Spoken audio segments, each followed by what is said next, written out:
Dans le cadre d'un partenariat avec la mission locale Nord-Isère et le conseil départemental de l'Isère, Couleur FM vous propose une série de 6 émissions réalisées par les jeunes de la mission locale. Pour cette 4e émission, nous recevons Camille Stalport et Blandine Cadeau, qui sont parties toutes les deux dans le cadre d'Erasmus+, avec la mission locale. Et c'est Pierre Venet, conseiller et référent sur la mobilité internationale à la mission locale, qui mène l'entretien. Bonjour. Quand on parle d'Erasmus+, on pense souvent aux étudiants, mais depuis quelques années, Erasmus+, s'adresse aux collégiens, aux adultes et aux jeunes actifs. Et donc aujourd'hui, on reçoit ces 2 jeunes actifs qui sont partis 3 mois grâce à la mission locale à l'étranger pour réaliser un stage professionnel en entreprise ou association. Alors, est-ce que vous pouvez vous présenter rapidement ? Bonjour, je m'appelle Camille, j'ai 20 ans. Alors j'ai un bac pro SSP. D'accord, dans le service à la personne. Oui. Et là, je suis actuellement en formation pour devenir animatrice d'atelier de cosmétiques naturels. Bonjour, moi c'est Blandine, donc j'ai 20 ans. J'ai eu un bac ES et j'ai aussi eu un DUT en technique de commercialisation. Et là, je reprends mes études en septembre, donc j'ai fait une année de césure en licence professionnelle commercialisation des produits équins. Voilà. Comment vous êtes arrivé à la mission locale ? Alors pour moi, c'était une démarche personnelle. Après avoir quitté la fac, j'avais envie de voyager et je me suis donc orientée vers la mission locale. Alors moi, en fait, l'année dernière, j'avais postulé à une école, donc celle dans laquelle je vais en septembre, et j'ai été refusée à cause de mon niveau d'anglais. J'ai cherché le moyen de partir et les dispositifs Erasmus+, pour avoir des explications, ils me renvoyaient vers la mission locale. Donc naturellement, je me suis dirigée vers eux pour avoir plus d'informations et en effet, ils m'ont très bien aiguillée pour pouvoir partir. D'accord, donc vous avez fait des recherches personnelles et vous aviez déjà l'envie de partir, hein, c'est ça ? Oui, c'est ça. Une envie, je sais pas, moi j'avais pas le choix. D'accord, c'était vraiment l'objectif d'avoir de l'anglais en plus pour réussir ton école. Est-ce que vous étiez déjà parti un petit peu seul auparavant ? Moi jamais seule aussi longtemps dans un pays étranger, c'était vraiment la première fois. Et moi c'était la première fois que je quittais la France en fait, j'étais jamais partie hors des frontières. Donc oui, c'était la première fois que je partais aussi longtemps et toute seule. Alors, est-ce que c'est compliqué avant de partir ? Est-ce que ça demande beaucoup de démarches ? Comment ça s'est passé ? J'ai pas trouvé ça compliqué parce que la mission locale nous accompagne vraiment du début à la fin.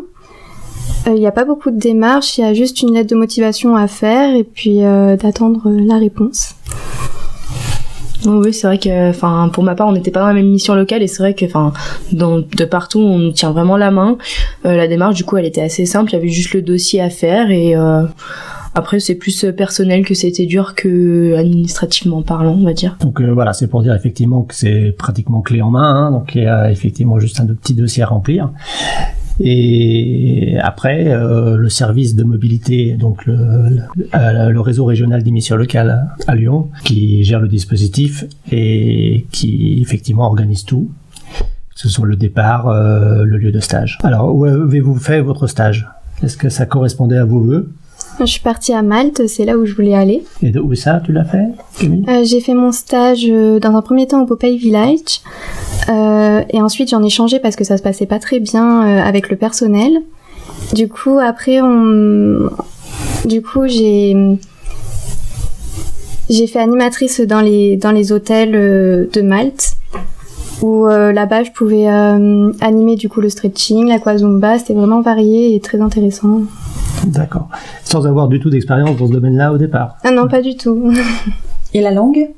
Et la langue, j'avais beaucoup de mal avec l'anglais. Du coup, pour parler au départ, c'était très difficile. Mais après, au fil du temps, c'est surtout sur la compréhension que je me suis améliorée le plus. Alors, moi, je suis partie en Irlande, donc les premiers avec la mission locale. On était donc à Galway, donc à l'ouest. Et donc j'étais en stage à la Irish Cancer Society, donc c'est un charity shop. Donc on récupère des vêtements, des donations qu'on reprépare pour revendre. Donc moi j'étais en temps partiel, donc on avait 3 jours par semaine en entreprise. Et après, grâce à ma famille d'accueil, j'ai fait aussi d'autres petits stages. Parce que c'est vrai que la mission, du coup, le stage qu'on m'a trouvé me plaisait, parce que j'avais pas un très bon niveau d'anglais, mais j'aspirais à faire un petit peu plus. Donc du coup je passais un jour par semaine en centre équestre à aider. Du coup on m'a apporté beaucoup de vocabulaire.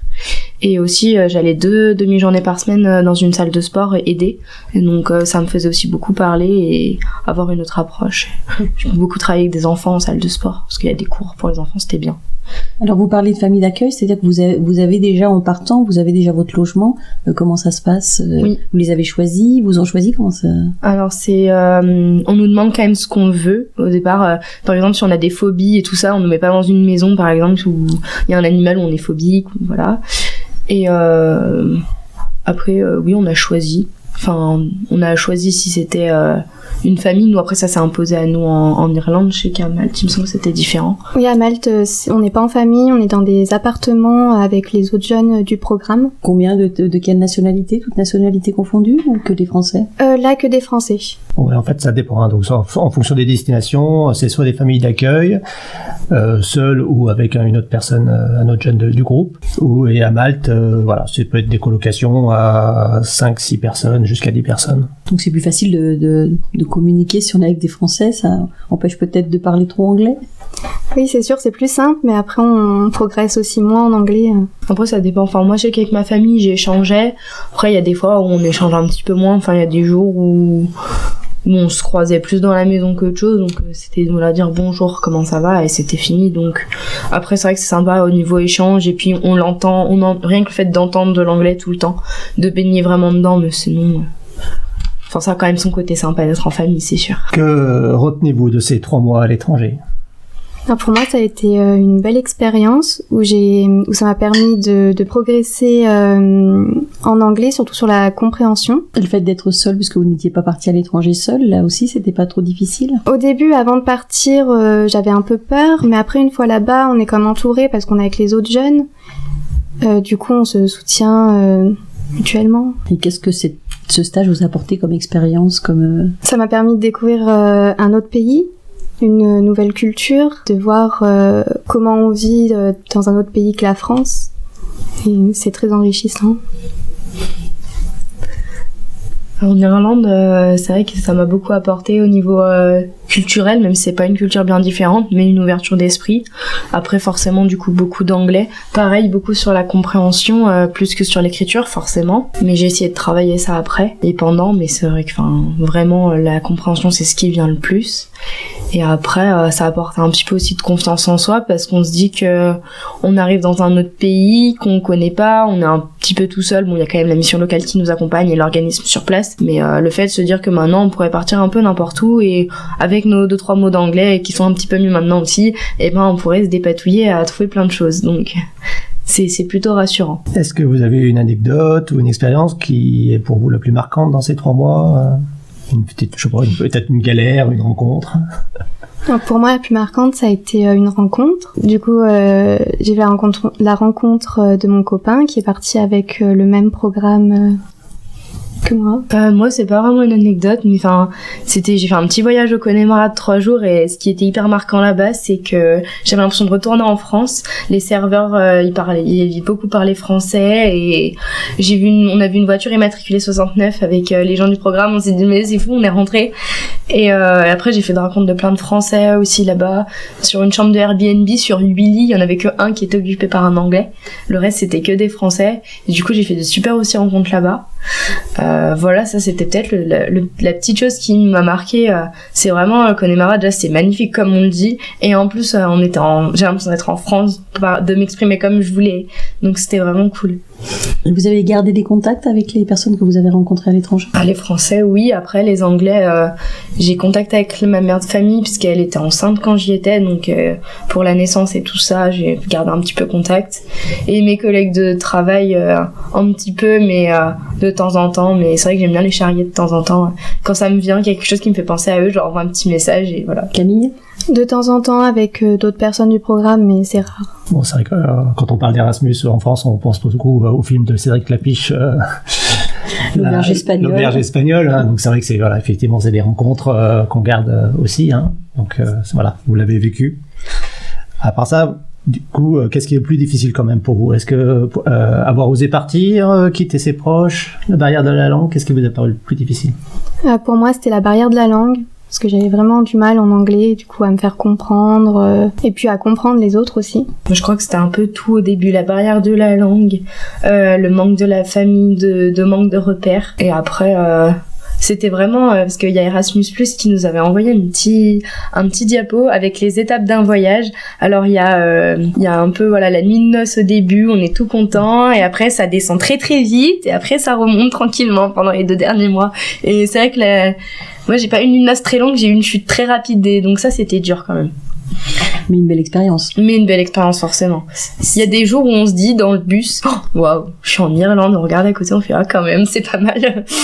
Et si justement vous aviez à conseiller des futurs jeunes qui partiraient dans le cadre de ce programme, qu'est-ce que vous leur diriez pour y aller, les erreurs à ne pas faire, une sorte de petit guide des anciens Erasmus? Camille? Je pense que si on a envie d'y aller, de voir autre chose, il faut vraiment se lancer, qu'il faut pas avoir peur, que tout va bien se passer. Ouais, pareil, qu'il faut pas avoir peur, qu'il faut y aller quand il y a un besoin. Et aussi que c'est quand même des pays d'Europe, on n'est pas si loin de chez nous quand on regarde la carte du monde, vraiment, que s'il y a un coup de mou, si la famille elle veut passer sur les 3 mois, ça peut aider, qu'il y a aussi plein d'autres Français dans notre cas, on peut trouver des groupes Facebook ou plein de choses pour rencontrer. Moi j'avais essayé de faire un échange aussi dans un bar, et j'ai rencontré beaucoup d'étrangers, mais même on peut rencontrer des Français, donc non, qu'il faut pas avoir peur, qu'il faut pas vraiment avoir peur de se lancer, que la chance elle est là, il y a des dates précises, donc si on les loupe, faut attendre l'année d'après. Donc que s'il y a un besoin, vraiment y aller. Oui, puis de toute façon il y a tous les réseaux sociaux qui existent, donc vous pouvez toujours être en contact par n'importe quel moyen avec votre famille, vos amis. La famille, on Skype tous les jours, s'il y a besoin, il y a pas... Non, c'est vraiment sympa. Pour conclure, est-ce que depuis vous avez eu des entretiens d'embauche? Est-ce qu'on vous en a parlé de cette expérience-là? Est-ce que c'est quelque chose qui pensez que ça vous apporte vraiment quelque chose en plus professionnellement? Pour l'instant, professionnellement, pour moi, ça m'a rien apporté de plus, parce que j'ai passé que des entretiens de saison pour me faire un peu d'argent, donc en tant que femme de chambre, donc. Je pense que Camille, elle est repartie en saison d'hiver après à Val Thorens. Donc je pense que ça a dû jouer quand même pour le recrutement qu'elle ait pu partir déjà 3 mois à l'étranger toute seule, parce que pour la saison c'est important pour l'employeur de savoir que vous pouvez partir 3 mois, 5 mois loin de chez vous. Donc je pense que ça a dû jouer quand même. Et puis vous parliez quand même un peu mieux anglais, ça devait être pratique. Oui. Dans les stations de sport d'hiver, il y a quand même beaucoup de gens qui ne sont pas français. Moi j'ai fait quand même quelques entretiens là avant de trouver mon CDD, et puis j'ai fait quelques entreprises, et c'est vrai que même si on m'en parle pas forcément sur l'entretien, j'essaye de mettre un petit peu l'accent dessus, parce que c'était une expérience récente et qui était longue et qui était marquante, donc pour montrer un petit peu que j'étais mobile. Et sinon on me posait un petit peu la question, donc je développais rapidement. Et c'est vrai que niveau anglais, du coup on nous pose pas la question vous êtes bilingue, ou vous parlez bien anglais. Généralement ça va un petit peu de soi après 3 mois que on a un niveau qui est convenable, et c'était plus pour l'entretien avec l'école que du coup on a mis l'accent dessus. Vraiment, quand on m'a directement vu, on a parlé quasiment que de ça, parce que c'était vraiment le point que j'ai mis en action cette année. Donc c'est vrai que moi ça m'a beaucoup apporté dans le CV. Je trouve qu'il fait bien, qu'il a sa place, et que comme vous avez dit, de partir 3 mois, ça montre qu'on est mobile, qu'on a une ouverture d'esprit, qu'on sait se dépatouiller en anglais. Donc je trouve ça vraiment important. Et est-ce que ça vous a aidé dans le choix de votre reprise d'études et de votre formation à venir? Moi j'ai beaucoup réfléchi durant cette expérience à ce que j'allais faire plus tard, et du coup j'étais remotivée peut-être.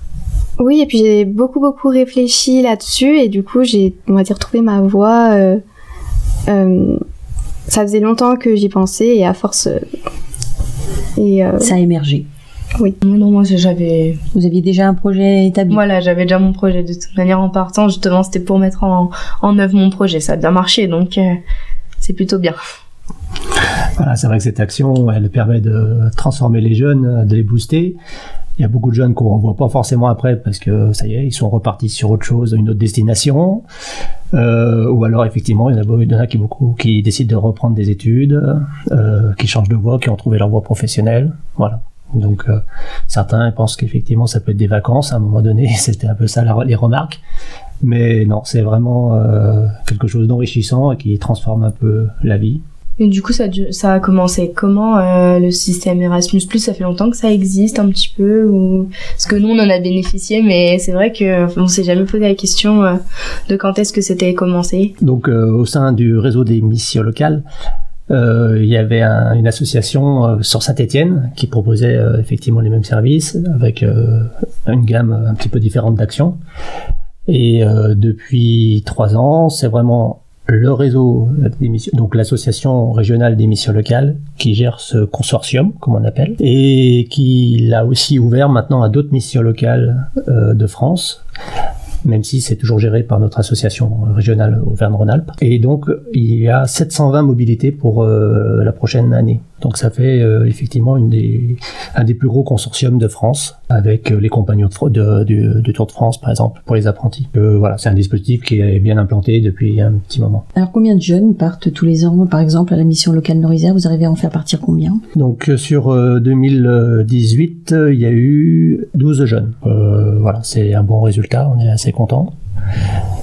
Donc, alors, il s'agit de partir 3 mois de stage en Europe. Donc, il y a possibilité de partir dans toute l'Europe, mais c'est seulement dans 5 pays où on a un système organisé, donc avec un partenaire sur place qui trouve le stage en entreprise et le logement. Donc, il s'agit de l'Irlande, Malte, Espagne et Portugal et Italie. Donc, sur ces destinations-là, c'est vraiment clé en main. Le jeune a besoin de juste suivre les petites consignes. Voilà. Il ne paye rien du tout non plus? Alors, il y a une participation de 300 €. Pour 3 mois? Pour 3 mois. On précise. Et il faut assurer sa vie sur place, donc au niveau de l'alimentation et des transports. Donc, on fait partir essentiellement des jeunes qui ont des allocations chômage et éventuellement aussi des jeunes de la garantie jeune, donc qui bénéficient d'une allocation de 490 € et qui leur permettent effectivement de partir. Alors, est-ce qu'il y a des critères pour pouvoir partir? Je suppose qu'il y a un dossier à remplir. Est-ce que vous avez beaucoup de jeunes qui sont demandeurs? Est-ce que vous êtes obligé d'en refuser? Comment ça se passe? Quels sont, si un jeune demain vous appelle, vous dit moi je veux partir 3 mois à l'étranger, qu'est-ce qu'il doit faire et quelle est la procédure et quelles sont les qualités requises? Il n'y a pas de critères particuliers, si ce n'est celui de la motivation et de la capacité financière. Puisque bon, il y a absolument aucun niveau de langue étrangère demandé. Le jeune part avec le niveau qu'il a. Donc on a vu que Camille, elle se sentait pas du tout à l'aise. Et il y a des jeunes qui partent, notamment avec la garantie jeune, qui ont absolument aucun niveau d'espagnol ou d'anglais avant de partir. Et donc on leur trouve un stage adapté. Peut-être pas dans une entreprise, mais dans une association, où là, les bénévoles de l'association vont les faire parler, voilà, où il n'y aura pas des tâches très très professionnelles forcément à réaliser, mais voilà. Donc là, l'objectif, ça sera effectivement de vivre l'expérience, d'apprendre la langue sur place, en immersion. Et dans les jeunes qui sont déjà partis, est-ce que vous avez des expériences qui ont été très porteuses, qui ont retrouvé un job où ils ont complètement changé, des jeunes à qui ça a vraiment servi ces 3 mois, peut-être hors du milieu familial, hors des amis? Je pense aussi, ça peut être, pour certains, ça peut être aussi un moment hors du temps, quoi. Là, j'ai pas d'exemple forcément particulier, mais tous vivent une expérience marquante. Et qui va leur apporter beaucoup. Donc une expérience à continuer. Voilà, bien sûr. Cette action-là, elle est vraiment destinée à faire une première expérience à l'étranger. C'est vraiment une première étape assez courte, 3 mois. Il n'y a pas de niveau d'anglais, donc c'est une première étape adaptée aux jeunes de la mission locale, qui n'ont pas forcément comme des étudiants beaucoup de possibilités. Après, à la mission locale, on essaie aussi de proposer d'autres choses. Donc, il y a de nombreuses choses pour partir à l'étranger, notamment des volontariats internationaux. Donc, avant, on appelait ça des services volontaires européens. Donc là, c'est souvent des expériences qui peuvent être un peu plus longues, mais c'est très, très enrichissant aussi. Et après, il y a plein d'autres dispositifs aussi. Voilà. Donc, ce qu'on serait tenté de dire, c'est aller voir un conseiller mission locale. Il va vous donner toutes les informations. Il y a toujours des possibilités. Il y a les emplois saisonniers. Enfin, il y a des tas de choses à la mission locale qui sont accessibles aux jeunes. Et il faut qu'ils arrivent à franchir la porte. Alors, on va terminer avec la pause musicale que vous avez choisie. Alors, est-ce que vous pouvez nous la présenter? Alors, oui, donc, c'est une musique que m'a fait découvrir une amie. Donc quelqu'un qui est originaire de la région, qui a sorti un titre récemment, donc il me semble que c'était en avril, donc il s'appelle Petit K. La musique elle s'appelle Juste pour que ça dure et c'est une musique qui va nous entraîner pour l'été normalement, qui nous donne envie de soleil. Eh bien je vous remercie, c'était donc Camille Stalporte, Blandine Cadeau qui était interviewée par Pierre Venet, conseiller et référent sur la mobilité internationale à l'émission locale Nord-Isère. On écoute tout de suite. Tu as eu ce regard, hagard, indifférent, mais qui, pour ma part, fut la magie d'un instant. Puis tu as eu